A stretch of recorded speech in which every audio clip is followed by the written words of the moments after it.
और इधर भोपाल से बड़ी खबर मिल रही है। उपचुनाव के लिए बीएसपी ने भी अपनी सूची जारी कर दी है। 9 सीटों के लिए प्रत्याशियों की सूची फिर जारी की गई है। दिमनी से राजेंद्र सिंह कंसाना बीएसपी प्रत्याशी, सुमावली से राहुल दंडोतिया बीएसपी प्रत्याशी, मुंगावली से वीरेंद्र शर्मा बीएसपी प्रत्याशी।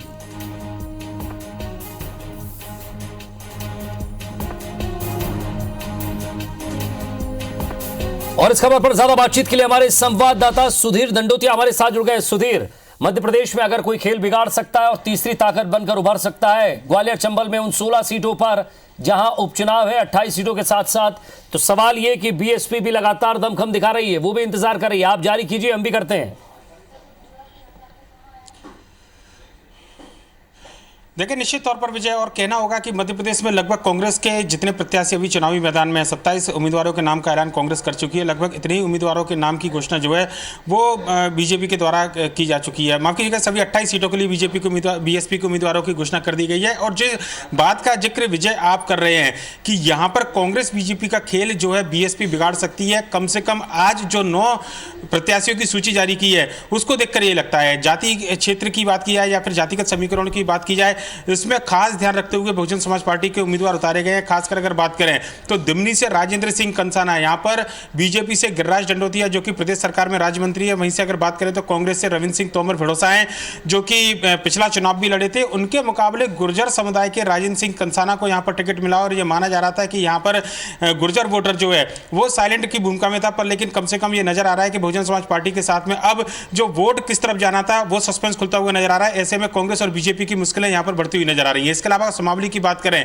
तो पूर्व बहुजन समाज पार्टी के विधायक थे बलवीर सिंह दंडोतिया, उनके बेटे राहुल दंडोतिया को यहां से उम्मीदवार बनाया गया है। बलवीर दंडोतिया लोकसभा का भी चुनाव लड़ चुके हैं और ऐसे में इस बार कांग्रेस की ओर से कम दावेदारी जता रहे थे और यह माना जा रहा था कि अगर कांग्रेस से उनको टिकट नहीं मिलेगा तो हो सकता है कि बहुजन समाज पार्टी के सिंबल पर वो चुनाव लड़ें। पर उन्होंने पार्टी छोड़ी नहीं है, कांग्रेस के साथ रहते हुए अपने बेटे के लिए जरूर शायद बहुजन समाज पार्टी का टिकट लेकर आए, या कहना होगा कि बेटा अपने पिता की राह से अलग होते हुए बहुजन समाज पार्टी के चुनावी मैदान में यहां पर नजर आएगा। इसके अलावा अगर बात किया तो मुंगावली विधानसभा सीट जहां पर माना जा रहा है कि यादवों के बीच में मुकाबला कड़ा देखने को मिलेगा। यहां पर ब्राह्मण मतदाता जो है वो भी एक निर्णायक भूमिका में थे। ऐसे में अगर मुंगावली की बात करें तो वीरेंद्र शर्मा मुंगावली से बहुजन समाज पार्टी के उम्मीदवार होंगे। बहुजन समाज पार्टी ने उनको अपना उम्मीदवार बनाया। इसके अलावा अशोकनगर से स्टोम बिलकन भंडारी, हाटपिपलिया से राजेंद्र नागर, बदनावर से ओम प्रकाश मालवी, इसके अलावा भरत सिंह पटेल नेपानगर से और सुनील सिंह परस्ते जो कि एसटी रिजर्व सीट है वो अनूपपुर से प्रत्याशी बनाए गए हैं।